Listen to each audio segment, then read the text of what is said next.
നമുക്കറിയാവുന്നതുപോലെ പരിശുദ്ധമായ റമദാനിന്റെ സുന്ദരമായ ഒരു പരിസമാപ്തിയിലാണ് നമ്മളൊക്കെ ഉള്ളത്. അല്ലാഹു സുബ്ഹാനഹു വ തആല സ്വീകരിക്കട്ടെ. പെരുന്നാളുകൾക്ക് നമ്മൾ ദുആ ചെയ്യാവുന്നത് പോലെ തഖബ്ബലല്ലാഹു മിന്നാ വ മിൻകും സാലിഹ അഅമാലിനാ വ അഅമാലിക്കും. ഇതാണ് പെരുന്നാളിന് നമ്മൾ കൈമാറേണ്ട ഏറ്റവും പ്രധാനപ്പെട്ട ദിക്ർ എന്ന് പറയുന്നത്. അതാണ് സുന്നത്തായ കർമ്മവും അഥവാ അല്ലാഹുവേ ഞങ്ങൾ നിസ്കരിച്ച നിസ്കാരം, ഞങ്ങളുടെ നോമ്പ്, ഞങ്ങളുടെ തറാവീഹ്, ഞങ്ങളുടെ മറ്റ് കർമ്മങ്ങൾ സുന്നത്തുകളൊക്കെ നീ സ്വീകരിക്കണേ എന്നുള്ളതാണ്. ഇത് മുബാറക് തെറ്റാണെന്ന് പറയുന്നില്ലെങ്കിലും അതൊക്കെ പുതിയതായി കടന്നു വന്ന രീതികളാണ്. അതിന് ഏറ്റവും കൂലി കിട്ടുന്ന രീതി എന്ന് പറയുന്നത് തഖബ്ബലല്ലാഹു മിന്നാ വ മിൻകും എന്ന രീതിയാണ്. അല്ലാഹു സ്വീകരിക്കുമാറാവട്ടെ. പെരുന്നാളിന് ഏറ്റവും പുണ്യകരമായ കർമ്മം എന്ന് പറയുന്നത് തക്ബീറാണ്. അല്ലാഹു നമ്മുടെ തക്ബീറുകൾ സ്വീകരിക്കുമാറാവട്ടെ. അല്ലാഹു അക്ബർ, അല്ലാഹു അക്ബർ, ലാ ഇലാഹ ഇല്ലല്ലാഹു, അല്ലാഹു അക്ബർ, അല്ലാഹു അക്ബർ വലില്ലാഹിൽ ഹംദ്. ഇതാണ് ഹബീബ് റസൂലുള്ളാഹി സ്വല്ലല്ലാഹു അലൈഹി വസല്ലമയിൽ നിന്നും സഹാബത്തുൽ മുൻഗാമികളിൽ നിന്നും നമുക്ക് കൈമാറി വന്ന പെരുന്നാളിലെ ഏറ്റവും പ്രാധാന്യമുള്ള ഒരു കാര്യമെന്ന് പറഞ്ഞാൽ ദിക്റുകളുടെ കൂട്ടത്തിൽ അത് തക്ബീറാണ്. എന്തുകൊണ്ട് തക്ബീർ എന്നതിനെ കുറിച്ച് മഹാന്മാർ ചർച്ച ചെയ്യുന്നുണ്ട്. അല്ലാഹു അക്ബർ എന്ന് നമ്മൾ പറയുന്നതോടുകൂടി നമ്മുടെ മനസ്സിലേക്ക് മറ്റുള്ളതിനുള്ള സ്ഥാനങ്ങളൊക്കെ നമ്മൾ ഇല്ലാതെയാക്കുകയാണ്. അല്ലാഹു അക്ബർ എന്ന് പറഞ്ഞാൽ അല്ലാഹുവാണ്, നീയാണ് വലിയവൻ എന്ന് അല്ലാഹുവിനോട് പറയലാണ്, പ്രഖ്യാപനമാണ്. അല്ലാഹുവേ നീയാണ് വലിയവൻ, അല്ലാഹു അക്ബർ എന്ന് പറയുന്നതോടുകൂടി നമ്മൾ മറ്റുള്ളതിനെയൊക്കെ നമ്മുടെ ഹൃദയത്തിൽ നിന്ന് ഇല്ലാതെയാക്കുകയാണ്. അല്ലാഹു അക്ബർ എന്ന് പറയുന്നതോടുകൂടി നമ്മുടെ സന്താനങ്ങൾക്ക് അല്ലാഹുവിനേക്കാൾ സ്ഥാനമില്ല. അല്ലാഹു അക്ബർ എന്ന് പറയുന്നതോടുകൂടി നമ്മുടെ ഉമ്മ ഉപ്പക്ക് പോലും നമ്മുടെ അല്ലാഹുവിനേക്കാൾ സ്ഥാനമില്ല. അല്ലാഹു അക്ബർ എന്ന് പറയുന്നതോടുകൂടി നമ്മുടെ സകല ഉമ്മ ഉപ്പ എന്ന് പറഞ്ഞാൽ പിന്നെ അതിനപ്പുറമൊന്നും പറയണ്ടല്ലോ. ഫിദാക അബീ വ ഉമ്മി യാ റസൂലല്ലാഹ്, നബി മുഹമ്മദ് റസൂലുള്ളാഹി സ്വല്ലല്ലാഹു അലൈഹി വസല്ലം സഹാബത്ത് ചെയ്ത ബൈഅത്ത്, അല്ലാഹുവേ ഉമ്മ ഉപ്പയേക്കാൾ അങ്ങാണ് ഞങ്ങൾക്ക് വലുത് എന്ന് പറയുമ്പോഴാണ് ഒരു വിശ്വാസിയുടെ ഈമാൻ പൂർത്തിയാകുന്നത്. ഇത് വെറുതെ പറയുകയല്ല, നബിയു ഔലാ ബിൽ മുഅ്മിനീൻ, മുഅ്മിനീങ്ങൾക്ക് ഏറ്റവും വലിയത് അല്ലാഹുവും റസൂലുമായിരിക്കണം. അല്ലാഹു തൗഫീഖ് പ്രദാനം ചെയ്യുമാറാവട്ടെ.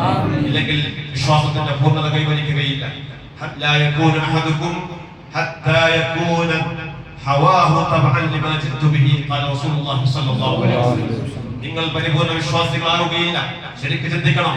ഒരു പെരുന്നാളിന്റെ ഏറ്റവും നല്ലൊരു സമയത്ത് അല്ലാഹു തന്ന 30 നോമ്പ് നമ്മൾ അനുഷ്ഠിച്ച് തറാവീഹ് നിസ്കരിച്ച് അനുഷ്ഠാനങ്ങളൊക്കെ നിർവഹിച്ച് എന്ത് മാറ്റം നമ്മുടെ ജീവിതത്തിൽ ഉണ്ടായി എന്നതിന്റെ ചോദിക്കേണ്ട നിമിഷമാണ് ഇതെന്ന് പറയുന്നത്. ഈ ഹദീസ് ആയിരിക്കട്ടെ ഇന്നത്തെ എന്റെ പെരുന്നാൾ സന്ദേശം. ഹബീബ് റസൂലുള്ളാഹി സ്വല്ലല്ലാഹു അലൈഹി വസല്ലം പറയുകയാണ്, ലാ യകൂനു അഹദുകും മുഅ്മിൻ, നിങ്ങൾ ഒരാൾ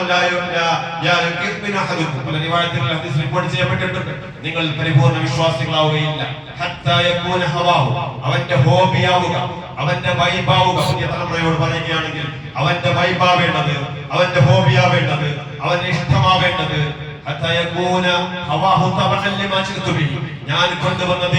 ഞാൻ കൊണ്ടുവന്ന സുന്നത്തുകൾ, ഞാൻ കൊണ്ടുവന്ന ദീനിന്റെ പരിശുദ്ധമായ കർമ്മങ്ങൾ അവന്റെ വൈബായിട്ടില്ലെങ്കിൽ, അവന്റെ ഇഷ്ടമായിട്ടില്ലെങ്കിൽ, അവന്റെ ഹോബിയായിട്ടില്ലെങ്കിൽ ഉറപ്പിക്കുക, പരിപൂർണ്ണ വിശ്വാസത്തിലേക്ക് കടന്നിട്ടില്ല. അല്ലാഹു കാത്തിരക്ഷിക്കുമാറാവട്ടെ. പരിശുദ്ധമായ റമദാൻ കഴിഞ്ഞു. അനുഗ്രഹീതമായ ചെറിയ പെരുന്നാൾ നമ്മളിലേക്ക് സമാഗതമായി. ലോകത്തിന്റെ വിവിധ ഭാഗങ്ങളിൽ കഷ്ടപ്പെടുന്നവരെ കുറിച്ച് ഓർക്കാത്ത ഒരു ചെറിയ പെരുന്നാളല്ല. റസൂലുള്ളാഹി സ്വല്ലല്ലാഹു അലൈഹി വസല്ലം അൽ മുഅ്മിനു യശുദ്ദു ബഅ്ദുഹു ബഅ്ദൻ കൽ ബുനിയാൻ ഔ കമാ ഖാല റസൂലുള്ളാഹി സ്വല്ലല്ലാഹു അലൈഹി വസല്ലം. ഒരു മുഅ്മിൻ ഒരു ബിൽഡിംഗിന്റെ കല്ലുകൾ പോലെയാണ്, ഇഷ്ടികകൾ പോലെയാണ്. ഒന്ന് മറ്റൊന്നിന് ശക്തി പകരുന്നത് പോലെ, ഒന്ന് മറ്റൊന്നിനെ വീക്കാക്കുന്നത് പോലെ.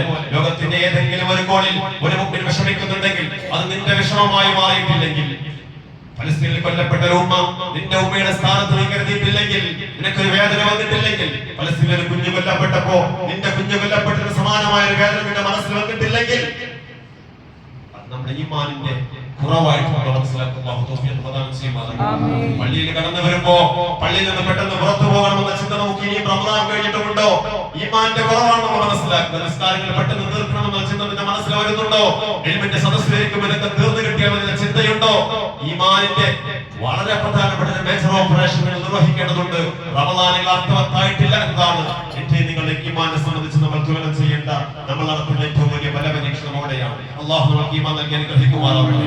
30 നോമ്പ് തഖ്വയുള്ള തഖ്വ